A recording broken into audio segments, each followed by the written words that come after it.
Ron, tell us about the name of your company and what you guys do. All right. The company I work for is called Investment Property Exchange, or IPX 1031.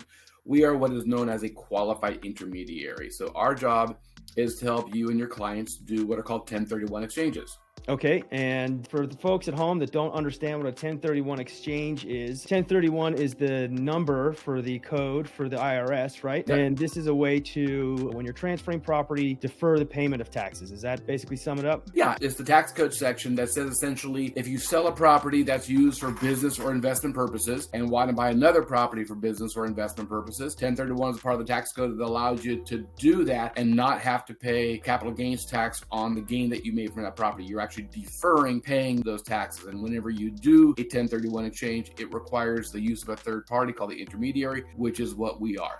But I don't really want to talk about me. What I really want to talk about is the mechanics of the 1031 itself and how you and your clients can use it to defer paying taxes, ideally the rest of your life. Okay, so that's an interesting segue right there. How could you defer paying taxes the rest of your life? Well, but let's say you have a rental property. Let's say it's a rental house and you want to sell that and buy a fourplex. So you list the property, you sell it, you do an exchange, you buy that fourplex. Now, a few years later, you're tired of the fourplex, you want to do another sixplex or an eightplex or a commercial property. You do another exchange into that. As long as you keep exchanging, you never have to pay the taxes. Now, obviously, if you ever sell that last property and just say, I'm done, then you will pay taxes going all the way back to that first property. But if you own the property the rest of your life, then when you pass away, under current tax rules, heirs get what's called a step up in tax basis, and all the capital gains, all the taxes that you would have paid while you were alive, all disappear when you die. Wow. Okay. Now let me ask you this. All right. Let's say there's a scenario, start with a single family home and build some equity up through people paying rent. I sell that and I switch that into a fourplex and I keep that for a while and build up some good equity in that. The market rises and sell that. And now we're into an eightplex, keep that for a while. It's going good. People are paying rents, build some value in it, then do a huge cash out refinance and take a monster chunk of money as debt. And is that a taxable event, or does that have anything to do with the 1031 taxes, or can I just take that debt out? But the first thing to realize is what you owe on a property has nothing to do with your tax liability. Okay, if you buy a property with zero debt, or you own a property with zero debt, or you own a property that's 80 or 90 or 100% debt or more, it doesn't change your tax liability. If you buy something for 100 and sell it for 200, you have 100 in profit regardless of what the debt is. So again, the first thing to realize is your debt doesn't impact your tax liability. Now, when you own a property and you want to refinance, and a lot of us, especially as interest rates went down, we refinanced our properties. Pulling cash out of a property does not create a tax liability. All you are doing is replacing equity with debt. And in doing so, obviously it changes your economic operation of the property, but it doesn't create a tax liability. I also want to point out though that sometimes people will say, well, in that case, when I do my next exchange, I don't have to use all that money. And that's only partially true. So if you do that exchange like you're talking about, and then later you pull a bunch of cash out, and now you want to do another exchange, you still need to buy property for equal or greater to what you sell the property for. Regardless of what the debt and equity are, you still need to look at what you're selling the property for and buy equal or greater. So what it means in effect is you will need to have more debt on that next property to replace the debt that you had when you ultimately sold this property. Got it. Okay. What are some of the mechanics of having a third party involved? What exactly do you do in the transaction? So we do two things. The first thing that we do is we create the paper trail that tells the IRS that you followed the rules of the 1031 exchange.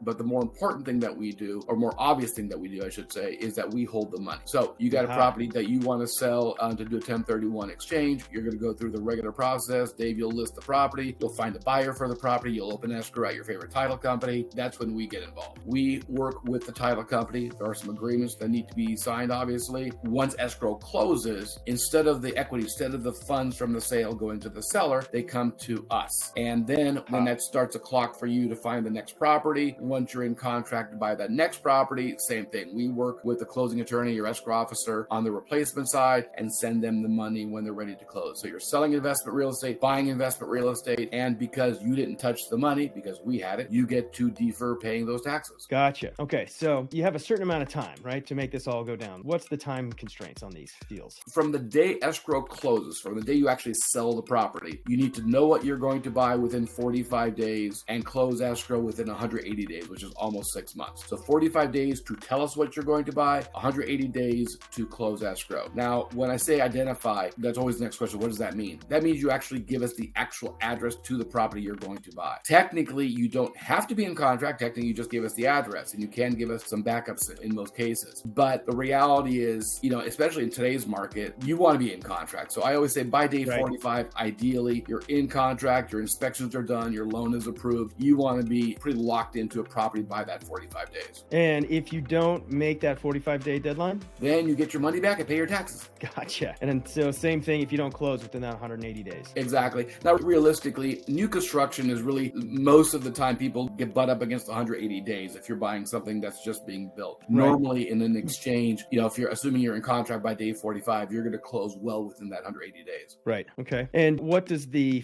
fee for your services look like on these types of transactions? The cost of a 1031 is pretty nominal. The reality is that for us, it's just some paperwork and some wiring of funds. So it's $1,000 when you sell the property and $250 for each property you buy in replacement. So if you just sell one, buy one, $1,250. It's a pretty nominal amount. Wow. So you've got to do a high volume of these deals to make it worth your while. We're the nation's largest intermediary. We do thousands of these every single month. Gotcha. Okay. Now let's talk about what is the definitions of like for like property. It's a pretty broad brush, is my understanding. Right. And it's not only a broad brush, it's also a very misunderstood term. You often will hear 1031 referred to as like kind exchanges. And that term like kind, it makes you sound like, well, if you sell a yellow house on a street corner, you have to buy another yellow house on the street corner. And that's not true. You can buy any kind of investment real estate for any other kind of investment real estate. So you can sell a rental house and buy a shopping center. You can sell a farm and buy an apartment building. You could even sell bare land and buy a duplex. Any kind of investment real estate can be exchanged for any other kind of investment real estate anywhere in the country. So you can sell in California, buy in another state, or vice versa, all perfectly okay. Just kind of a quick history. 1031s used to be for things also other than real estate. So in my 20 plus years of doing this, I've done exchanges for airplanes, I've done exchanges for farm equipment, I've done exchanges for artwork and a bunch of other things. And that's what like kind meant. If I sold an airplane, I have to buy an airplane. You sell a piece of art, you have to buy a piece of art. As of 2017, though, all 1031 was completely eliminated for everything except real estate. So now 1031 is only about real estate. And so that term like kind of not really needed anymore because we're not doing exchanges on other personal properties anymore. Gotcha. What are the other top misconceptions about 1031s? Well, there are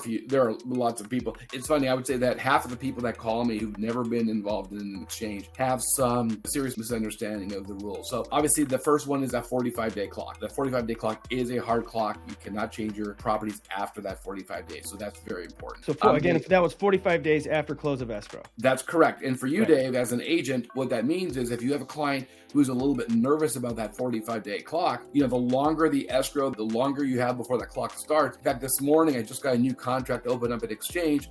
It was a 30-day escrow with 3 30-day options to extend. So technically, the seller could wait almost 4 months before actually closing the escrow. Obviously, that doesn't happen in most cases. But, again, it only starts at the close of escrow. Gotcha. The other part of it that's misunderstood very much is how much to spend. A lot of people think in an exchange, you're only reinvesting your equity or your profit, and that's not true. It's everything. Whatever you sell the property for, you need to buy equal or greater in value. If you want to sell for $1 million, let's say, and buy for more than $1 million, that's fine. But if you buy for less than $1 million, you pay tax on the difference. That sometimes is referred to as boot. So if you ever heard someone talk about boot is what you pay tax on. But it's not the equity. It's not your profit. You have to reinvest equal or greater to what you sell the property for to defer all your taxes. Okay, but you're saying that if, like, for example, I think the deal we're doing right now is in contract for $920,000. If that exchange was going to be purchasing a $900,000 property, there would be a $20,000 that would be taxable. Is that right? That's correct. Got it. And so how often do you see people doing a deal where they have some of that equity that's getting taxed? I would say it's fairly common. Maybe I'm just going to throw out a number, maybe 20 to 30% of our clients. Okay. I mean, sometimes people just want some cash. They have other bills to pay off or whatever. It's also not uncommon for someone to buy property that's about the same price. And for whatever reason, have a couple $100 left over. It's really not uncommon. Where people have to be careful of those, sometimes they say, well, I want to sell my property for $1 million, but I only want to buy a $200,000 property. In that case, the reality is the 1031 probably won't benefit them because they're probably not deferring any of the taxes because your basis in the property are the first dollars that they roll into the next property. So the bottom line is you want to try to get equal or greater to what you're selling, or at least close to it, to make sure the 1031 has some value to you. You had mentioned in your email about disaster relief extensions, and that's particular to California this year. Is that correct? Yes, it is, but those are kind of expiring. So the first thing to realize is I get the question often, well, can I extend my 45 days or 180 days? Is there a way I can get more time? And the answer is you cannot get more time based on your specific situation. I had clients literally who were in ICU from COVID for 45 days, and they call me up, can I get more time? The answer is no. You can't get an extension based on what happens to you personally. However, the IRS does grant extensions when there is a federally declared disaster. So like an earthquake, hurricane, tornado. In January, California got extensions for almost all of California got an extension on filing their tax returns. That actually also encompassed 1031 exchanges, but those are expiring on October 16th. And by the way, this is 2023 if you're listening to this later down the road. And so unless you sell your property within the next month, that extension to October 16th really isn't going to benefit you very much. But if there are other natural disasters in the future, I mean, I see these from the IRS on a regular basis. Usually it's because of tornadoes or flooding or hurricanes or stuff like that.